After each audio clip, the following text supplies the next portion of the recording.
Philippines, good morning world. My name is Ofrelyn Rose Dumlao. I'm 19 years old studying from Quirino State University, Diflon campus. I'm a first-year college student taking Bachelor of Science in Technology and Livelihood Education.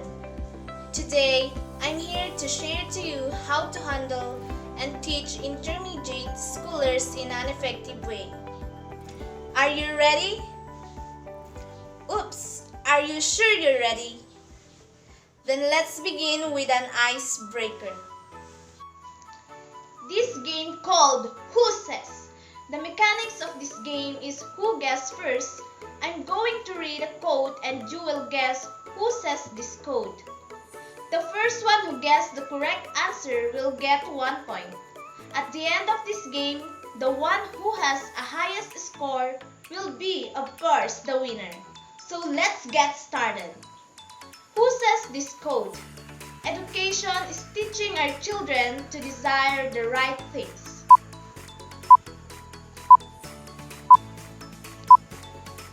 And the answer is... So let's proceed to the next one. Teachers open the door. You enter by yourself. And the answer is... So let's proceed to the next one.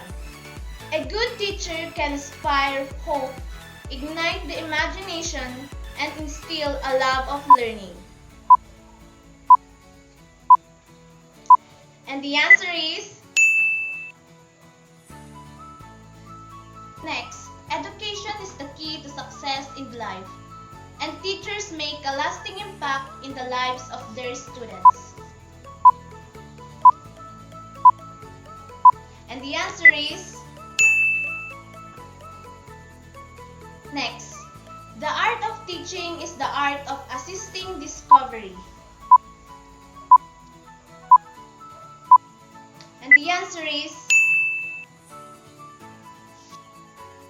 Next, failure is a great teacher, and I think when you make mistakes and you recover from them and you treat them as valuable learning experiences, then you've got something to share. And the answer is...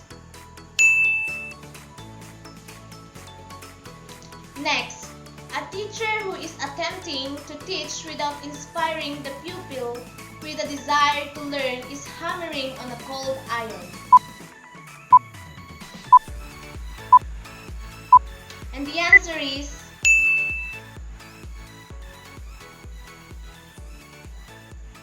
Next, to this end, the greatest asset of a school is the personality of the teacher.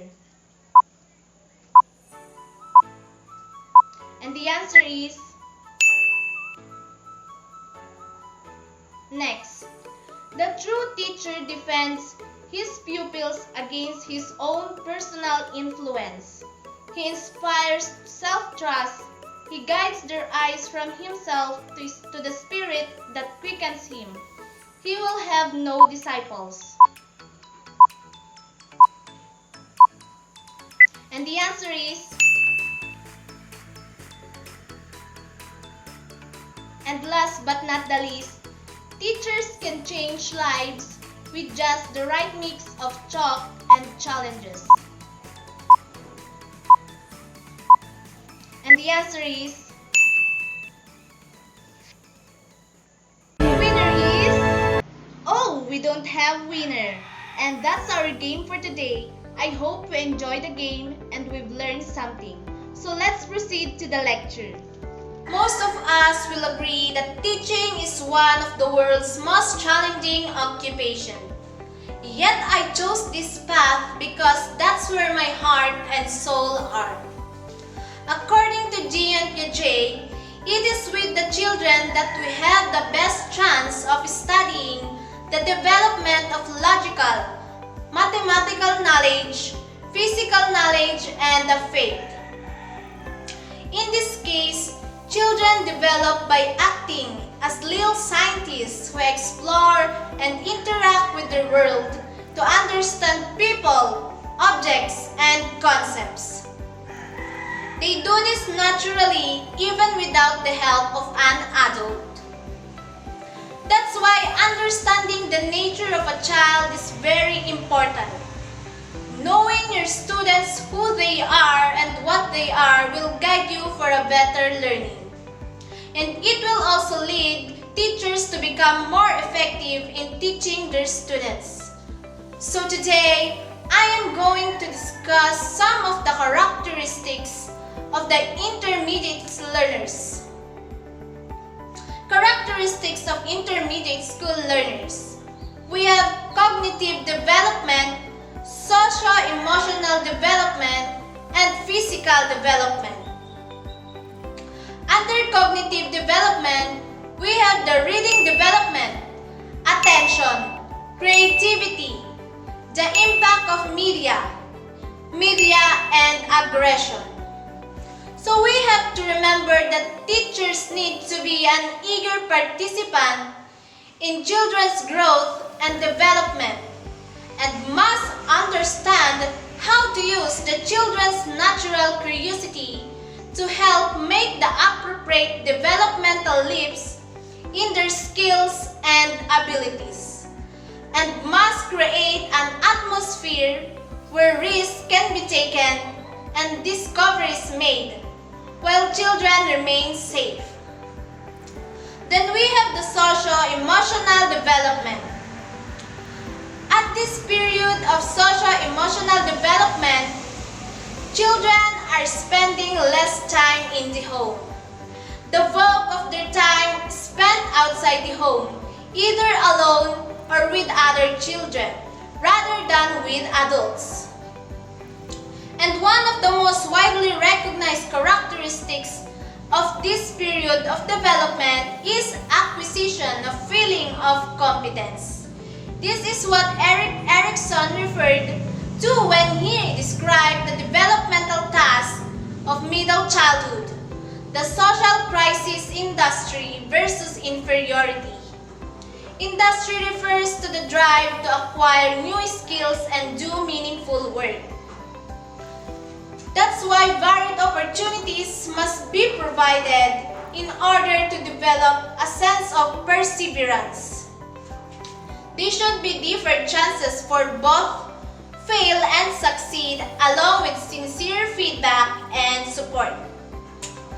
Also, we have the physical development. These are the physical changes, and children may become concerned about their physical appearance. So basically, appropriate activities must be designed so that children will be guided into the right direction. Engage themselves in a worthwhile activities that give them feeling of accomplishment. Reduce the risk of certain disease. Children may also become interested in physical activities where they interact with their friends and family. Now, we all learned the nature and characteristic of an intermediate school learners, and perhaps you get an idea on how to deal and teach them effectively. You might think it's difficult to teach this stage of learner. So, I have here a recommendation for you on how to be the best teacher. Here are some additional tips on how to be effective in teaching intermediate school learners. First and foremost, we are to be prepared. Teachers come to class each day ready to teach. And then, positive. Teachers have optimistic attitudes about teaching and their students. Next, hold high expectations.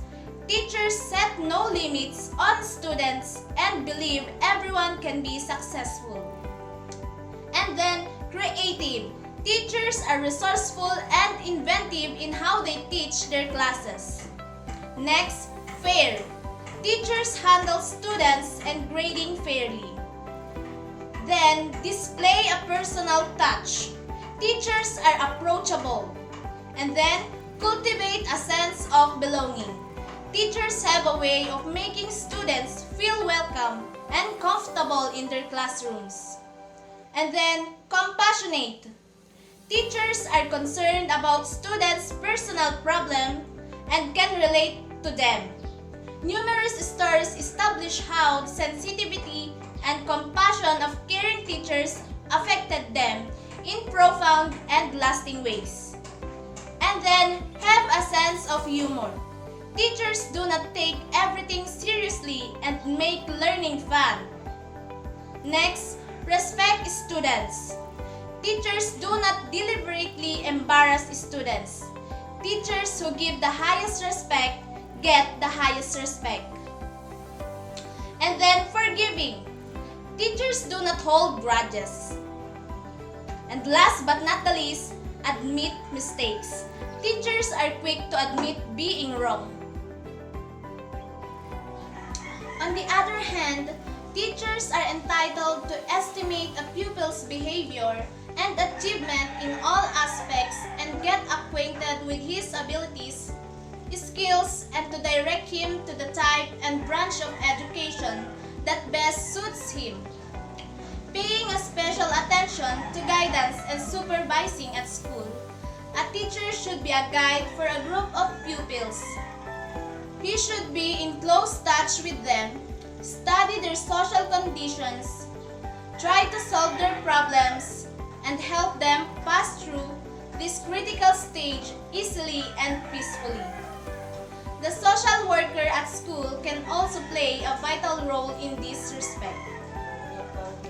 Before I will end my discussion, I would like to end with these lessons in love seen in Scripture.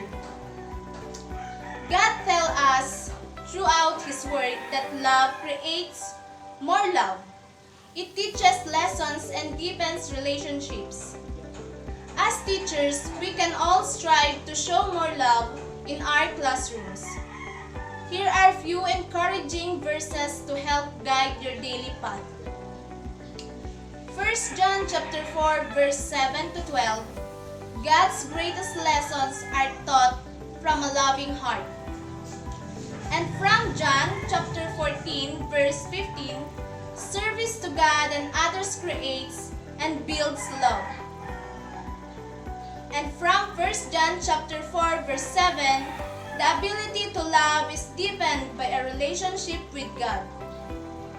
So, I hope you learned something in this lesson, and God bless you.